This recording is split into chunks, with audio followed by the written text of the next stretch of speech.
Hi friends, welcome to Shobha's Tutorial 2.20. Every day we meet, communicate or interact with so many people apart from our family members. The messages transacted with each one of them may be different with respect to the environment or situation. Unless it is an audience, group of trainees or classroom where we are addressing a group of people simultaneously. Keeping that aside, a self introspection will help us to understand our personality type, whether it is an introvert, extrovert, omnivert, or ambivert type.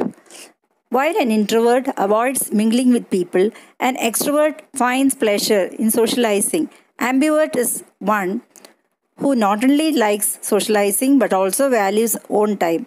Omnivert will have the characteristics of both introvert and extrovert. Again, coming back to your day to day interactions, do you ever look back when you retire to bed to have a recap of your transactions of messages? That is, messages conveyed to each and every person that happened throughout the day. Can you recall an instance when you gave superfluous information or emote feelings that were not necessary about yourself?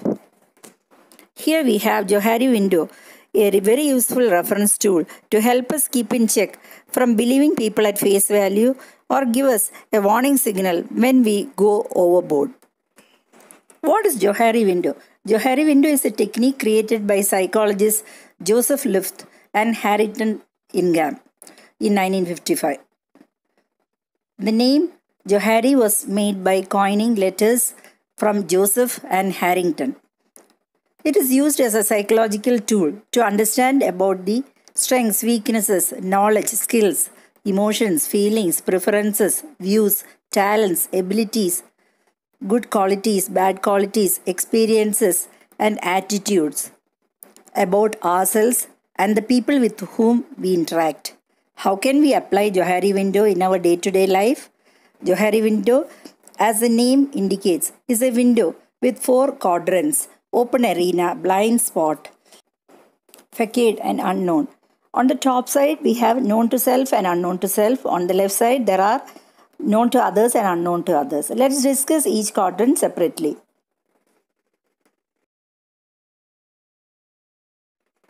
First quadrant is open arena. As the name indicates, it is open. This includes self-awareness about our knowledge, skill sets, preferences, emotions, experiences, etc., and what others know about us.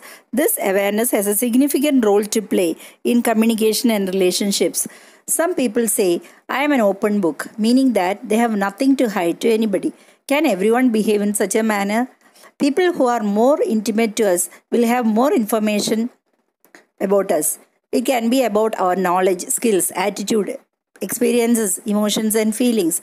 We should not be carried away by situations and we should not be susceptible as to be led by others and reveal some past incident. People can take advantage of you and use such information against you to their own benefit. Referring to Johari window, we can say that opening the first quadrant wider should not result in causing harm to us in the future. On the contrary, a reluctance to open the window to spouse or near and dear ones and suppressing necessary information about self can lead to strained relationships.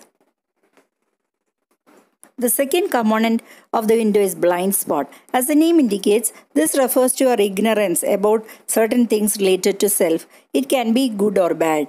It does not mean that we are intentionally hiding something. Others have awareness about us in certain aspects. It can be positive or negative. For example, a person may be good at resolving issues. Another person may have leadership quality. But unless and until somebody points out this aspect, he or she wouldn't have realized that he or she had that particular skill. Similarly, one person may think he or she is the best till somebody throws insights into his or her drawbacks.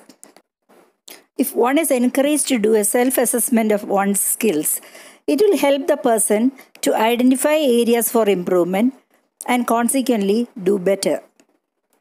Now we come to the third compartment, which is called facade. This pertains to the mask we put on our appearance. When this compartment extends upwards, open arena becomes smaller. There is an idiom, keep up appearances. Facade is intentional. That is done with our knowledge. We do not want others to know about something related to us. Another idiom is putting under the carpet. This is just the opposite of open. We close that section of the window to safeguard ourselves, to maintain relationships, to lighten up situations, to rationalize ourselves, or to prevent undesirables. Now we come to the fourth and final quadrant, unknown. As the term indicates, this is the unknown area, unknown to self as well as others. This unknown area can decrease in dimension only when there is some relevant occurrence or incident which will bring out the talent or skill or attitude that is latent in you. It is the unexplored area. Now let us recap the Johari window and its applicability in our lives. A window with 4 compartments involving self and others. The quadrants open and facade are known to us and are within our control. The quadrant blind spot is not within our control. It is controlled by others, but we can bring it within our control if we act positively. The fourth quadrant is controlled by situations and makes us realize at the appropriate moment. Thanks for watching this video. Hope that the information shared by me will be helpful to you in self-introspection and handling relationships in a better manner. Please give your feedback on the usefulness of this video as comments. Also, subscribe to shobhastutorial.20 to view the videos as and when they are uploaded. Wish you happy and healthy life. Bye bye. Take care.